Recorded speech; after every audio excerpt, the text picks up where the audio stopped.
Dear students, in this session we shall discuss another aspect of the first unit of GST paper second, that is exempted supplies. In our previous session we have discussed about the zero rated supplies. Now we shall discuss exempted supplies. Introduction to the exempted supplies is like this: the supply of goods or services may or may not attract a tax. However, for determining the liability to pay the tax, one needs to further check whether such a supply of goods and or services are exempted from a tax. It means that in order to determine the tax liability, one must know about the exempted supplies, because exempted supplies attracts no GST. Hence, it is very essential to know what supplies are exempted from GST. ಅಂದರೆ ನಾವು ಹಿಂದಿನ ಸೆಷನ್ನಲ್ಲಿ zero rated supplies ಅಂತೇಳಿ rated supplies ಅಂತೇಳಿ ನೋಡಿದ್ದೀವಿ. ಇವತ್ತು exempted supplies ಬಗ್ಗೆ, ಅಂದ್ರೆ ಯಾವ ಸರಕು ಮತ್ತು ಸೇವೆಗಳು GST ಇಂದ ವಿನಾಯಿತಿ ಪಡೆದುಕೊಂಡಿದ್ದಾವೆ ಅಂತಕ್ಕಂಥದ್ದನ್ನು ತಿಳ್ಕೊಳ್ಬೇಕಾಗಿದೆ. ಟ್ಯಾಕ್ಸ್ ಲಯಬಿಲಿಟಿಯನ್ನು ನಿರ್ಧಾರ ಮಾಡುವಾಗ ಈ ಎಕ್ಸೆಂಪ್ಟೆಡ್ ಸಪ್ಲೈಸ್ ಯಾವುವು ಅನ್ನೋದನ್ನು ತಿಳ್ಕೊಳ್ತಕ್ಕಂಥದ್ದು ಅವಶ್ಯಕತೆ ಇದೆ. ಯಾಕಂದರೆ ಎಕ್ಸೆಂಪ್ಟೆಡ್ ಸಪ್ಲೈಸ್ಗೆ ಅಥವಾ ಈ ವಿನಾಯಿತಿ ಹೊಂದಿದಂಥ ಸಪ್ಲೈಸ್ಗಳಿಗೆ ಯಾವುದೇ GST ದರ ಅನ್ವಯಿಸೋದಿಲ್ಲ. ಹಾಗಾಗಿಬಿಟ್ಟು ಯಾವ ಸಪ್ಲೈಸ್ಗಳು ತೆರಿಗೆಯಿಂದ ವಿನಾಯಿತಿಯನ್ನು ಹೊಂದಿದ್ದಾವೆ ಅಂತಕ್ಕಂಥದ್ದನ್ನು ತಿಳ್ಕೊಳ್ಳೋದು ಭಾಳ ಅವಶ್ಯಕತೆವಾಗಿದೆ. Let us see the meaning of exempted supplies. Exempted supply means goods and or services sold by the companies are free from goods and service tax. Since GST is a tax for common man, everyday items used by the common man have been included in the list of exempted items. No GST will be charged on these goods and services for company and business. GST paid on the assets, purchases or expenses for their businesses. Supplies are taxable but do not attract GST, and for which ITC, that is input tax credit, cannot be claimed in case of exempted supplies. These supplies fall within GST ambit.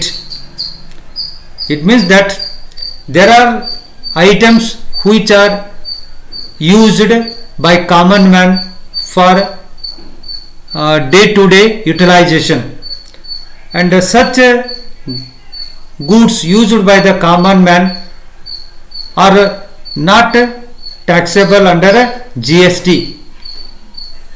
So such supplies ಅಂದರೆ ಅಂಥ ಸಪ್ಲೈಸ್ಗಳು, it means that such supplies means goods and services used by the common man for everyday consumption are exempted from the GST. Such supplies are called as the exempted supplies. It means on these supplies no GST will be charged. And one more thing is to be remembered with regard to the exempted supplies: no ITC can be claimed or refunded in case of exempted supplies, but these supplies fall within GST ambit. So This is the meaning of exempted supplies. So in a nutshell we can say that these are the supplies used by common man for everyday consumption, and they do not attract any GST. They are free from GST. So this is in a nutshell about the exempted supplies. ಅಂದರೆ common man ಪ್ರತಿದಿನದ ಅವಶ್ಯಕತೆಗಾಗಿ ಹಲವಾರು ಸರಕು ಮತ್ತು ಸೇವೆಗಳನ್ನು ಉಪಯೋಗ ಮಾಡಿಕೊಳ್ತಾನೆ. ಅಂಥ ಸರಕು ಮತ್ತು ಸೇವೆಗಳು GST ಇಂದ ಮುಕ್ತವಾಗಿರ್ತವೆ. ಅವುಗಳ ಮೇಲೆ ಯಾವುದೇ GST ತೆರಿಗೆಯನ್ನು ವಿಧಿಸುವುದಿಲ್ಲ.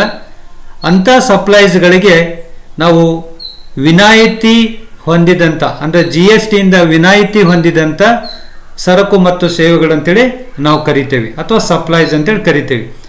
ಅಂದರೆ ಈ ಸಪ್ಲೈಸ್ಗಳಿಗೆ ಅಥವಾ ಗೂಡ್ಸ್ ಮತ್ತು ಸರಕು ಮತ್ತು ಸೇವೆಗಳಿಗೆ ಯಾವುದೇ GSTಯನ್ನು ವಿಧಿಸೋದಿಲ್ಲ, ಮತ್ತು ಇವುಗಳ ಮೇಲೆ ಇನ್ಪುಟ್ ಟ್ಯಾಕ್ಸ್ ಕ್ರೆಡಿಟ್ ಅಂತೇಳಿ ನಾವು ಹಿಂದಿನ ಸೆಷನ್ನಲ್ಲಿ ನೋಡಿದ್ದೇವಲ್ಲ, ಆ ಇನ್ಪುಟ್ ಟ್ಯಾಕ್ಸ್ ಕ್ಲೇಮ್ ಮಾಡಲಿಕ್ಕೂ ಸಹಿತ ಅವಕಾಶ ಇರೋದಿಲ್ಲ ಅಂತೇಳಿ ಹೇಳ್ಬೋದು. ಬಟ್ ಇವೆಲ್ಲ GST ವ್ಯಾಪ್ತಿನಲ್ಲೇ ಬರ್ತವೆ, ಬಟ್ GST ಇಂದ ವಿನಾಯಿತಿಯನ್ನು ಪಡೆದುಕೊಂಡಿರ್ತಾವೆ ಅನ್ನೋದನ್ನು ನಾವು ತಿಳ್ಕೊಳ್ಬೇಕಾಗಿದೆ.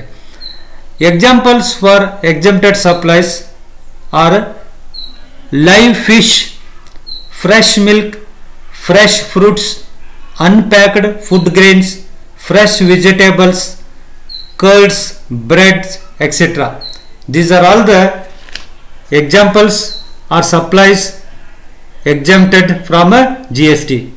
As I have told you already that the supplies used by the common man, these are all the supplies, that is fresh milk, fruits, unpacked food grains, fresh vegetables, curds and breads. These are all a common man everyday needs. So these are exempted from the GST. The following points are to be noted for exempted supplies. First one is, there is no GST applicable on outward exempted supplies. No GST is applied on outward supplies. And second one is that input tax credit of inputs and or of input services used in providing exempted supply is not available. That is, no input tax credit on exempted supplies. And third one is that a registered person supplying exempted goods or services or both shall issue bill of supply instead of a tax invoice. So these are the 3 points to be considered or to be noted with regard to the exempted supplies. And let us see the differences between exempted and zero rated supplies. In our previous session we have discussed zero rated supplies. You are all knowing about the zero rated supplies. Now you have studied exempted supply. Now one can make distinction between the zero rated supplies and exempted supplies. Exempted supplies ಗಳ ಅರ್ಥವನ್ನು ತಿಳಿದುಕೊಂಡ ನಂತರ ಈ exempted supply ಗೆ ಸಂಬಂಧಪಟ್ಟಂತ 3 ಪ್ರಮುಖ ಅಂಶಗಳನ್ನು ನಾವಿಲ್ಲಿ ನೋಡಬೇಕಾಗುತ್ತೆ. ಅವು ಯಾವ ಅಂತಂದ್ರೆ, ಒಂದನೇದು, there is no GST applicable on outward exempted supplies. ಅಂದರೆ ಔಟ್ವರ್ಡ್ ಎಕ್ಸೆಂಪ್ಟೆಡ್, ಹೊರ ಹೋಗ್ತಕ್ಕಂಥ ಎಕ್ಸೆಂಪ್ಟೆಡ್ ಸಪ್ಲೈಸ್ಗಳ ಮೇಲೆ ಯಾವುದೇ GST ಅನ್ವಯಿಸುವುದಿಲ್ಲ ಅಂತೇಳಿ, ಇದು ಒಂದು. ಎರಡನೇದು, no input tax credit on exempted supplies. ಅಂದರೆ ಎಕ್ಸೆಂಪ್ಟೆಡ್ ಸಪ್ಲೈಸ್ ಮೇಲೆ ಇನ್ಪುಟ್ ಟ್ಯಾಕ್ಸ್ ಕ್ರೆಡಿಟನ್ನು ಪಡ್ಕೊಳ್ತಕ್ಕಂಥ ಅವಕಾಶ ಸಪ್ಲೈಯರ್ಗೆ ಇರೋದಿಲ್ಲ. ಅಂದರೆ ಯಾವುದೇ ಇನ್ಪುಟ್ ಟ್ಯಾಕ್ಸಿನ ಒಂದು ಸೌಲಭ್ಯ ಈ ಎಕ್ಸೆಂಪ್ಟೆಡ್ ಸಪ್ಲೈಸ್ಗೆ ಇಲ್ಲ ಅಂತೇಳಿ ತಿಳ್ಕೊಳ್ಬೇಕು. ಮೂರನೇದು, a registered person supplying exempted goods or services or both shall issue bill of supply instead of tax invoice. ನಿಮಗೆಲ್ಲ ಗೊತ್ತಿದೆ, ವಸ್ತುಗಳನ್ನು ಮಾರಾಟ ಮಾಡಿದಾಗ ಸಪ್ಲೈಯರು ಟ್ಯಾಕ್ಸ್ ಇನ್ವಾಯ್ಸನ್ನು ಕೊಡ್ತಾರೆ. ಈ ಟ್ಯಾಕ್ಸ್ ಇನ್ವಾಯ್ಸ್ದ ಅವಶ್ಯಕತೆ ಎಕ್ಸೆಂಪ್ಟೆಡ್ ಸಪ್ಲೈಸ್ಗೆ ಇಲ್ಲ, ಬಿಲ್ ಆಫ್ ಸಪ್ಲೈ ಸಾಕಾಗುತ್ತೆ.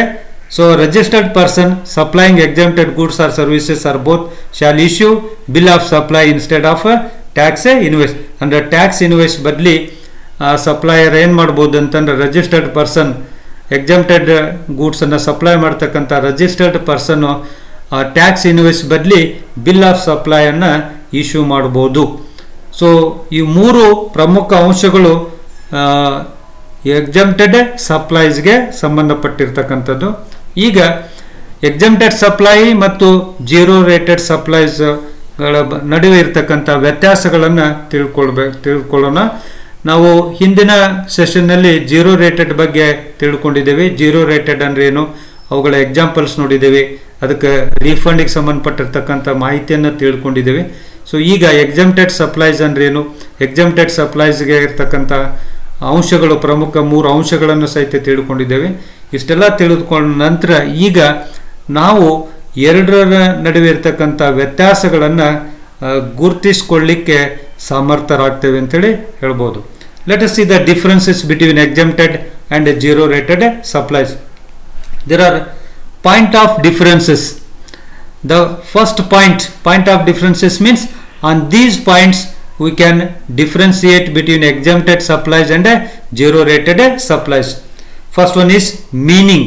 On the basis of meaning we can differentiate exempted supplies and zero rated supplies. The meaning of exempted supplies: supplies which are taxable but do not attract GST are exempt from payment of GST. So this is the meaning of exempted supplies. Means supplies which do not attract GST are exempted from payment of GST. Whereas zero rated supply means goods or services which are exported or supplied to SEZ, Special Economic Zone. So this is the meaning of zero rated supplies. The meaning of both exempted supplies and zero rated supplies is quite different. ಅಂದರೆ ಮೊದಲೇದು ಹಲವಾರು ಅಂಶಗಳ ಮೇಲೆ ಎರಡರ ನಡುವೆ ವ್ಯತ್ಯಾಸವನ್ನು ಕಾಣಬಹುದು. ಅರ್ಥಗಳ ಮೇಲೆ, ಅವುಗಳ ಅರ್ಥಗಳ ಮೇಲೆ ಈ ರೀತಿಯಾದಂಥ ನಾವು ವ್ಯತ್ಯಾಸವನ್ನು ಕಾಣ್ತೇವೆ. ಎಕ್ಸೆಂಪ್ಟೆಡ್ ಸಪ್ಲೈಸ್ ಅಂತಂದರೆ ಯಾವುದೇ GST ತೆರಿಗೆಗೆ ಒಳಪಡದೇ ಇರ್ತಕ್ಕಂಥದ್ದು ಅಥವಾ GST ತೆರಿಗೆಯನ್ನು ವಿನಾಯಿತಿ ಹೊಂದಿರತಕ್ಕಂಥದ್ದು, GST ತೆರಿಗೆಯಿಂದ ವಿನಾಯಿತಿಯನ್ನು ಹೊಂದಿರತಕ್ಕಂಥವುಗಳಿಗೆ ನಾವು ಎಕ್ಸೆಂಪ್ಟೆಡ್ ಸಪ್ಲೈಸ್ ಅಂತ ಕರಿತೀವಿ. ಆದರೆ ಜೀರೋ ರೇಟೆಡ್ ಸಪ್ಲೈಸ್ ಹಾಗಲ್ಲ.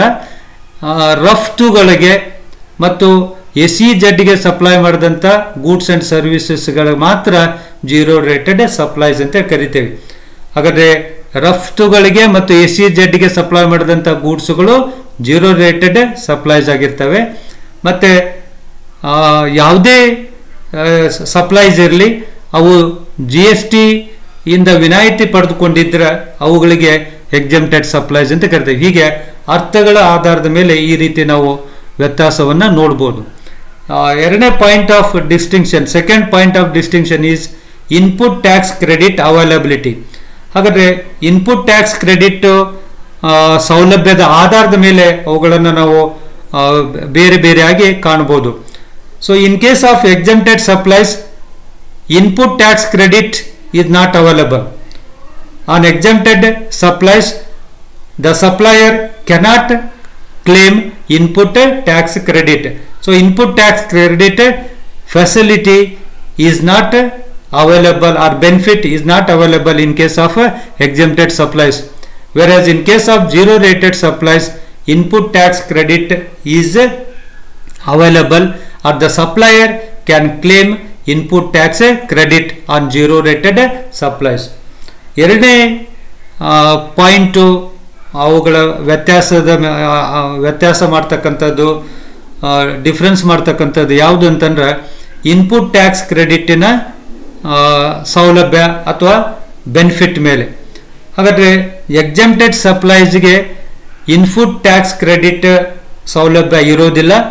ಸೊ ಸಪ್ಲೈಯರು ಎಕ್ಸೆಂಪ್ಟೆಡ್ ಸಪ್ಲೈಸ್ ಮೇಲೆ ಯಾವುದೇ ಇನ್ಪುಟ್ ಟ್ಯಾಕ್ಸ್ ಕ್ರೆಡಿಟನ್ನು ಪಡೆದುಕೊಳ್ಳಿಕ್ಕೆ ಅವಕಾಶ ಇರೋದಿಲ್ಲ. ಆದರೆ ಜೀರೋ ರೇಟೆಡ್ ಸಪ್ಲೈಸ್ಗೆ ಹಾಗಾಗಲ್ಲ. ಅವರು ಜೀರೋ ರೇಟೆಡ್ ಸಪ್ಲೈಯರ್ ಯಾರಿರ್ತಾರೋ ಸಪ್ಲೈಯರು ಅವರು ಇನ್ಪುಟ್ ಟ್ಯಾಕ್ಸ್ ಕ್ರೆಡಿಟನ್ನು ಪಡೆದುಕೊಳ್ಳಿಕ್ಕೆ ಅವಕಾಶ ಇದೆ ಅಂತ ಹೇಳಿದೆ ಹೇಳ್ಬೋದು. Then third, on the basis of examples, in case of exempted supplies, the examples for exempted supplies are fresh milk, fresh fruit, curd and bread, etc. These are all the examples for exempted supplies. Whereas in case of zero rated supplies, export of shoes, clothes, etc. These are the examples for zero rated supplies. ಅಂದ್ರೆ ಸರಕುಗಳ ಉದಾಹರಣೆಯ ಆಧಾರದ ಮೇಲೆ ನಾವು ಎರಡನ್ನೂ ಸಹಿತ ಎರಡರಲ್ಲೂ ವ್ಯತ್ಯಾಸವನ್ನು ಕಾಣಬಹುದು. ಎಕ್ಸೆಂಪ್ಟೆಡ್ ಸಪ್ಲೈಸ್ಗೆ ಉದಾಹರಣೆಗಳಾಗಿ ಫ್ರೆಶ್ ಮಿಲ್ಕನ್ನು ಮತ್ತು ಫ್ರೆಶ್ ಫ್ರೂಟ್ಸ್ಗಳನ್ನು, ಕರ್ಡ್ಸು ಮತ್ತು ಬ್ರೆಡ್ಸು ಇವುಗಳನ್ನು ಉದಾಹರಿಸಬಹುದು. ಇವೆಲ್ಲ ಎಕ್ಸೆಂಪ್ಟೆಡ್ ಸಪ್ಲೈಸ್ ಅಂದರೆ ತಾಜಾ ಹಾಲು, ತಾಜಾ ಹಣ್ಣು, ತಾಜಾ ತರಕಾರಿ ಮತ್ತು ಮೊಸರು ಮತ್ತು ಬ್ರೆಡ್ಡು ಇವುಗಳೆಲ್ಲ ಎಕ್ಸೆಂಪ್ಟೆಡ್ ಸಪ್ಲೈಸ್ನ ಉದಾಹರಣೆಗಳಾಗಿದ್ದಾವೆ. ಜೀರೋ ರೇಟೆಡ್ ಸಪ್ಲೈಸ್ಗೆ ರಫ್ತು, ಶೂಸ್ಗಳನ್ನು ರಫ್ತು ಮಾಡಿರೋದಾಗಿರ್ಬೋದು ಅಥವಾ ಕ್ಲೋತ್ಗಳನ್ನು ರಫ್ತು ಮಾಡಿರೋದಾಗಿರ್ಬೋದು ಅಥವಾ ಇನ್ನಿತರೆ ಯಾವುದೇ ಸರಕು ಮತ್ತು ಸೇವೆಗಳನ್ನು ರಫ್ತು ಮಾಡಿರ್ತಕ್ಕಂಥವೆಲ್ಲ ಅವೆಲ್ಲ ರಫ್ತುಗಳು ಜೀರೋ ರೇಟೆಡ್ನ ಸಪ್ಲೈಸ್ಗೆ ಉದಾಹರಣೆಯಾಗಿ ತೆಗೆದುಕೊಳ್ಬೋದು. And the fourth one is issue of document. What kind of document is to be issued in case of exempted supplies and zero rated supplies? On this base we can differentiate like this. A registered person shall issue a bill of supply instead of a tax invoice. So a tax instead of tax invoice, in case of exempted supplies, a registered person can issue a bill of supply. A bill of supply is sufficient for exempted supplies, whereas in case of zero rated supplies, normal tax invoice shall be issued. No bill of supply is sufficient in case of zero rated supplies. ಅಂದರೆ ಯಾವ ಡಾಕ್ಯುಮೆಂಟನ್ನು issue ಮಾಡ್ತಾರೆ ಅದರ ಆಧಾರದ ಮೇಲೆ ನಾವು ಎರಡನ್ನೂ ಈ ರೀತಿಯಾಗಿ ಬೇರ್ಪಡಿಸ್ಬೋದು. ಎಕ್ಸೆಂಪ್ಟೆಡ್ ಸಪ್ಲೈಸ್ನಲ್ಲಿ ಟ್ಯಾಕ್ಸ್ ಇನ್ವಾಯ್ಸ್ ಬದಲಿ ಬಿಲ್ ಆಫ್ ಸಪ್ಲೈ ಅನ್ನು ರಿಜಿಸ್ಟರ್ಡ್ ಪರ್ಸನ್ನು ಇಶ್ಯೂ ಮಾಡ್ಬೋದು. ಅಂದರೆ ರಿಜಿಸ್ಟರ್ಡ್ ಪರ್ಸನ್ನು ಟ್ಯಾಕ್ಸ್ ಇನ್ವಾಯ್ಸನ್ನೇ ನೀಡಬೇಕಂತೇನಿಲ್ಲ. ಟ್ಯಾಕ್ಸ್ ಇನ್ವಾಯ್ಸನ್ನು ಬದಲಿಗೆ ಅವನು ಬಿಲ್ ಆಫ್ ಸಪ್ಲೈಯನ್ನು ನೀಡಿದ್ರು ಅದು ಸಫಿಷಿಯೆಂಟ್ ಆಗುತ್ತೆ. ಆದರೆ ಜೀರೋ ರೇಟೆಡ್ ಸಪ್ಲೈನಲ್ಲಿ ಬಿಲ್ ಆಫ್ ಸಪ್ಲೈ ಇಶ್ಯೂ ಮಾಡೋದಿಲ್ಲ, ಅದ್ರ ಬದಲಿ ನಾರ್ಮಲ್ ಟ್ಯಾಕ್ಸ್ ಇನ್ವಾಯ್ಸನ್ನು ಇಶ್ಯೂ ಮಾಡಬೇಕಾಗುತ್ತೆ. Then the last one is that on the basis of registration. In case of exempted supplies, a person engaged in the business of exempted supplies shall not be liable to registration. Whereas in case of zero rated supplies, a person engaged in business of zero rated supplies may have to register so as to claim refunds of ITC. ಅಂದರೆ ನೋಂದಾವಣಿ ಆಧಾರದ ಮೇಲೆ ನಾವು ಎರಡನ್ನೂ ಈ ರೀತಿಯಾಗಿ ಬೇರ್ಪಡಿಸ್ಬೋದು. Exempted ಸಪ್ಲೈಸ್ಗೆ ಯಾವುದೇ registration ನೋಂದಾವಣಿ ಅವಶ್ಯಕತೆ ಇರೋದಿಲ್ಲ. ನೋಂದಾಯಿಸಿಕೊಳ್ಳದೇ ಎಕ್ಸೆಂಪ್ಟೆಡ್ ಸಪ್ಲೈಸ್ಗಳ ಸೌಲಭ್ಯವನ್ನು ಪಡೆದುಕೊಳ್ಬೋದು. ಆದರೆ ಜೀರೋ ರೇಟೆಡ್ ಸಪ್ಲೈಸ್ನಲ್ಲಿ ಹಾಗಾಗೋದಿಲ್ಲ. ಪರ್ಸನ್ ಎಂಗೇಜ್ಡ್ ಯಾರು ಜೀರೋ ರೇಟೆಡ್ ಸಪ್ಲೈಸನ್ನು ವ್ಯವಹಾರದಲ್ಲಿ ತೊಡಗಿಸ್ಕೊಂಡಿರ್ತಾರೋ ಅವರು ಕಂಪಲ್ಸರಿಯಾಗಿ ರಿಜಿಸ್ಟ್ರೇಷನ್ ನೋಂದಾಯಿಸಿಕೊಂಡಿರಬೇಕು, ಅವರು ಸಂಸ್ಥೆನ ನೋಂದಾಯಿಸಿಕೊಂಡಿರಬೇಕು, ವ್ಯವಹಾರಿ ಸಂಸ್ಥೆನ ನೋಂದಾಯಿಸಿಕೊಂಡಿರಬೇಕು. ಯಾಕೆ ಅಂತಂದ್ರೆ ಜೀರೋ ರೇಟೆಡ್ ಸಪ್ಲೈಸ್ನಲ್ಲಿ ITCಯನ್ನು ಕ್ಲೇಮ್ ಮಾಡ್ತಕ್ಕಂಥ ಒಂದು ಅವಕಾಶ ಇದೆ. ಅಂದರೆ ಇನ್ಪುಟ್ ಟ್ಯಾಕ್ಸ್ ಕ್ರೆಡಿಟನ್ನು ಪಡೆದುಕೊಳ್ಳಿಕ್ಕೆ ಅವಕಾಶ ಇರೋದ್ರಿಂದ ಯಾರು ಜೀರೋ ರೇಟೆಡ್ ಸಪ್ಲೈಸ್ನ ವ್ಯವಹಾರದಲ್ಲಿ ತೊಡಗಿರ್ತಾರೋ ಅವರು ರಿಜಿಸ್ಟ್ರೇಷನ್ ಮಾಡ್ತಕ್ಕಂಥದ್ದು, ನೋಂದಾಯಿಸ್ಕೊಳ್ತಕ್ಕಂಥದ್ದು ಅವಶ್ಯಕತೆ ಇದೆ ಅಂತೇಳಿ ತಿಳ್ಕೊಳ್ಬೇಕು. ಸೊ ಈ ರೀತಿಯಾಗಿ ನಾವು ಎಕ್ಸೆಂಪ್ಟೆಡ್ ಸಪ್ಲೈಸ್ ಮತ್ತು ಜೀರೋ ರೇಟೆಡ್ ಸಪ್ಲೈಸನ್ನು ವಿಂಗಡಿಸ್ಕೊಳ್ಬೋದು, ಬೇರೆ ಬೇರೆಯಾಗಿ ಕಾಣ್ತೇವೆ. ಸೊ ಒಂದೊಂದು ಅರ್ಥ ಮಾಡ್ಕೊಳ್ಳಿ, ಜೀರೋ ರೇಟೆಡ್ ಸಪ್ಲೈಸ್ ಮತ್ತು ಎಕ್ಸೆಂಪ್ಟೆಡ್ ಸಪ್ಲೈಸ್ ಎರಡೂ ಒಂದೇ ಅಲ್ಲ ಅಂತಕ್ಕಂಥದ್ದನ್ನು ತಿಳ್ಕೊಳ್ಬೇಕು. Thank you.